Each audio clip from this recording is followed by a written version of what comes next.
Hello and welcome one and all to episode 58 of Parry's Pickups. Thanks very much for tuning in today. Before I start, you may have already seen the last video we posted on Blast Process, Wheels of Aurelia.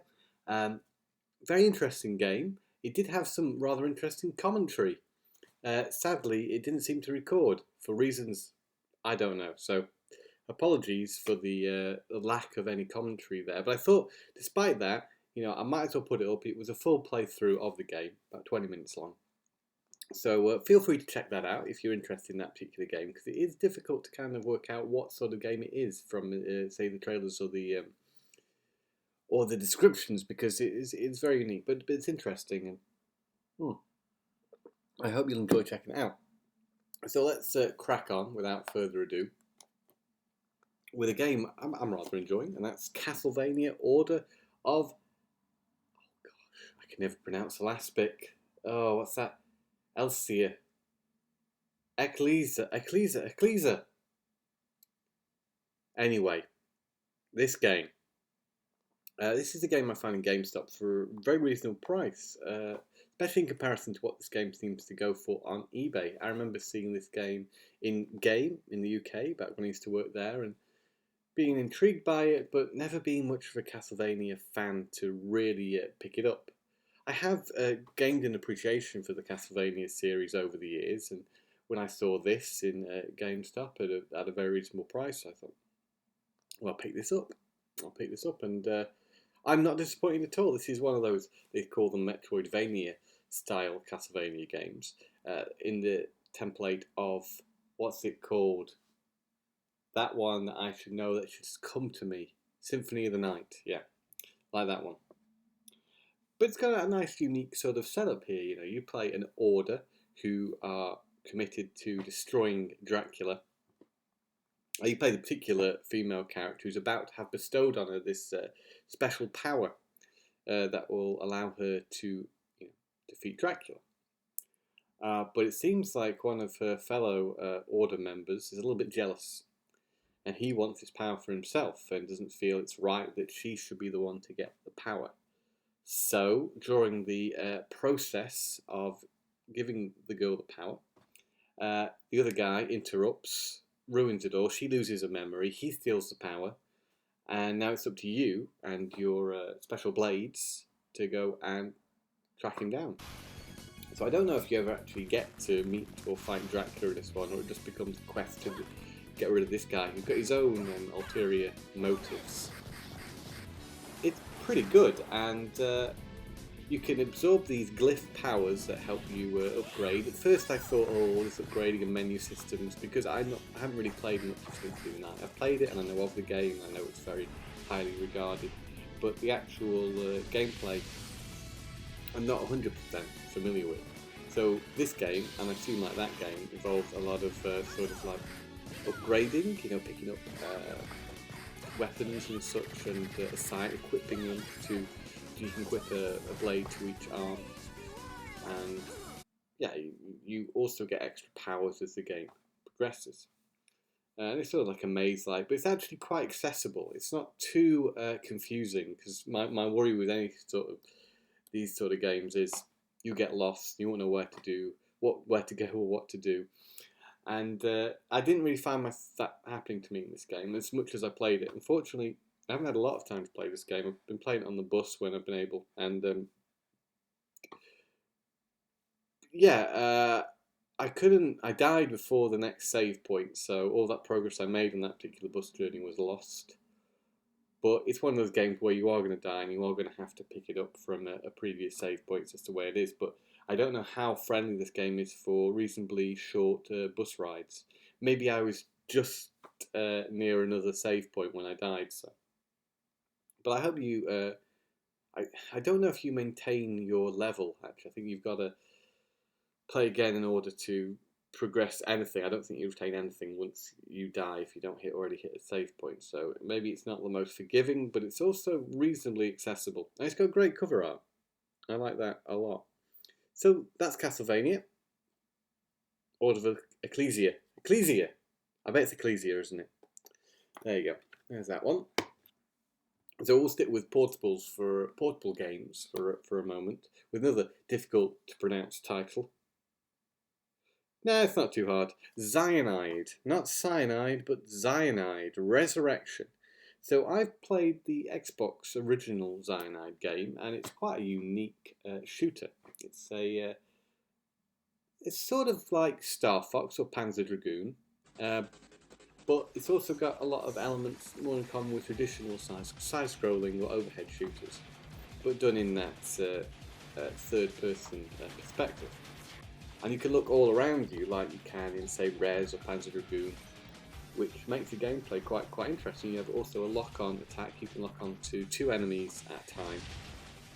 I thought you'd probably have lock on to more. Maybe you can in other games, but I found that reasonably limiting. But yeah, it's a good challenge, and it's also quite interestingly. I don't know about the PS2 version of this game. This one features FMV backgrounds. So something about FMV that I like a lot, and when FMV is implemented well into a video game, it can get some really nice effects. And this game implements FMV in a really nice way to create these sort of sprawling space backdrops, which, they're only 2D videos, but as you are in this sort of 3D space around them, and you're able to turn the camera around you to see behind you and stuff, it all actually works surprisingly well, and you wouldn't think that would work in a game like this. But it's a good challenge. I've done the first level and nearly finished the second level on this one. Again, I've not had too much time to play it, but it's a good first impression. And I knew from playing the Xbox original this would be a fun game. It's nice to have a portable version of it, but a PS2 version of this game is also available, and that's Cyanide Resurrection. Move on to another PSP game. I just have some this apple juice I'm enjoying at the moment. Well, it's a very hot day today. It's been out for a stroll, so perfect time to sit down and do a Parry's pickups afterwards. This is Need for Speed Carbon, Own the City, and now I own Need for Speed Carbon. Unfortunately, it's a little bit iffy, this copy of it. I haven't got the UMD there, but it doesn't work particularly well. I think the music cuts out occasionally, and it seems to think I want to quit the game every time I exit in and out of a race, which is a little bit frustrating, because the game itself is good, and if you play Need for Speed Carbon, you sort of know what to expect from this portable version of it. It's not exactly the same game, but surprisingly enough, it has got an open world free roam aspect to it, which I wasn't sure, being a handheld version, how cut back this would be. It doesn't have the FMV sequences in, instead characters are introduced through illustrations, which I think are also very nicely done. It's very easy to pick up and play. It uses the crew mechanic that's in the other version of Carbon, where you have crew members who can help you out during the race. For example, you might have someone who can drive out in front of you and give you a slipstream, or someone a brawler type character who can bash the other cars off the road. Of course, you can't use these abilities all the time. You have to wait for a energy bar to fill up before you can use these things. Sometimes I found that these crew abilities do make the races reasonably easy, but then I ran into a huge challenge on this next race I did, where I had a time limit, about 50 seconds, to take down 4 cars, and the cars weren't. It took a lot to catch up to them. So, and this without the use of any of the abilities, and so that was particularly difficult, I thought. So, and that was only the second race I came across as I was driving through the free roam area. But it handles really well. It looks nice. I like the mechanics of the game, and it's pretty cool. And I say, if you're looking for some sort of portable Need for Speed game, this one, I'm finding it to be a lot of fun. I really enjoy driving games on the PSP. I think it's a very good format for driving games, and this one is no exception. And lastly, this week we move on to a game which I'm reasonably familiar with already, and I hate to say it, but I was probably buying this for completionist purposes only, which is not something I tend to do a lot, but this is Blazblue Continuum Shift Extend, and I have to look at the cover there, because there are so many Blazblue games that I always start to get a little bit confused, to the fact where I'm actually going to look up online the other Blazblue games to kind of give you an idea where this one falls in the series, because there are so many of these things. So the original one was Calamity Trigger, which I bought on the PS3, I think not long after it first came out. So I got that one, and then there was Continuum Shift. So Continuum Shift, I think I bought that on the original Xbox. No, sorry, the Xbox 360. And then now this is Continuum Shift Extend, so this has got extra things that I didn't have. In fact, if I was to have bought this on the same system as I bought the original Continuum Shift on, you can actually move your save game over. So there's not a lot of difference there between the two versions as far as I can tell. And then the next in the series was Chrono Phantasma. Yes, it was indeed. And then you have Central Fiction. Okay, so I've got Chrono Phantasma on the PS4. I'm pretty sure it's PS4, so it doesn't list it here as updated versions. Okay. Calamity Trigger, Continuum Shift. There was also Continuum Shift 2, right? Updated using a patch. So the portable standalone version of Continuum Shift 2, but there isn't a main console version unless you were just to upgrade your game. Then, of course, Continuum Shift Extend, where the PSP port was only available in Japan. But this obviously is on a PS3, Xbox 360, and Vita. I have a downloadable version of this on Vita. And then we move on to Chrono Phantasma Extend, which, yes, the original Chrono Phantasma didn't feature on the PS4. The version I have, which is Chrono Phantasma Extend, I got it on the PS4. It's also available on the PS3 and the Vita and the Xbox One, which I also have. I have this on. Sorry, going back. This is confusing. Chrono Phantasma Extend I also have on the Vita. But this is Continuum Shift Extend on the PS3. And this is the second oldest Blazblue game I have for the PS3. As I said before, I've got the original Calamity Trigger. And then this one, and then Chrono Phantasma Doodah Extend, and then the latest one, which, even though I've only just read that, I forgot what it is, Central Fiction. So I've pretty much got a good overview of the of the series on the PS3, at least. If I haven't got the original version, I've got the extend version of those games. So I think I'm pretty much done now.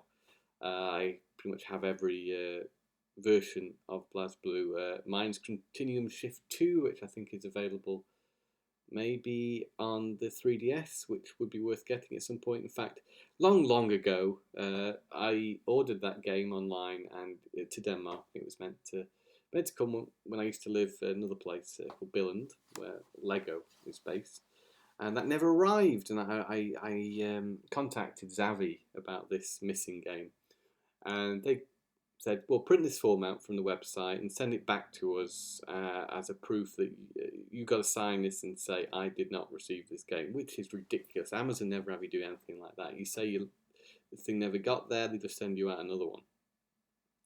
So for that reason, I never got that game that I bought all that time ago because it was a real hassle. I can't even remember if I got refunded for it. But now the 3DS version of Blazblue seems to be relatively expensive, which is a terrible shame, really, because it would have been nice to have that one.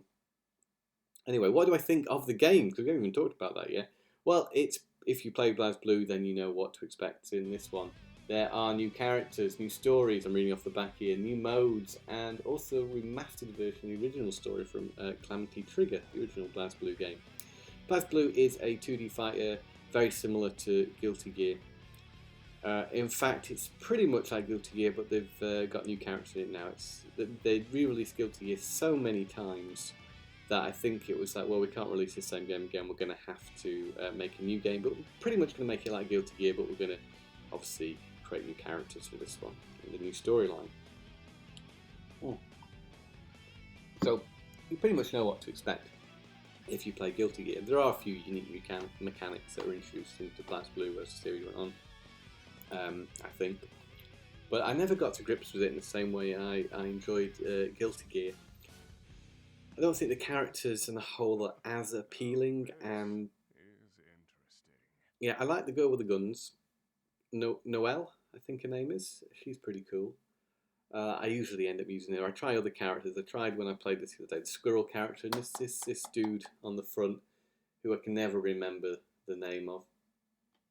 But I always keep going back to the same character in Blazblue. And when I do that, I do reasonably enjoy the game. It's not my favourite fighter, but I do like this cover though. I think the black and the red is very nice. It's a nice game to add to the collection. It was relatively inexpensive as well. Wow. I thought I wasn't going to talk about Blazblue very much, but I'm doing that series overview. Yeah. I hope you enjoyed that anyway. That was the latest Parry's pickups. And we shall catch you next time for another Parry's pickups when I've got a few more games. So until then, bye for now and game on.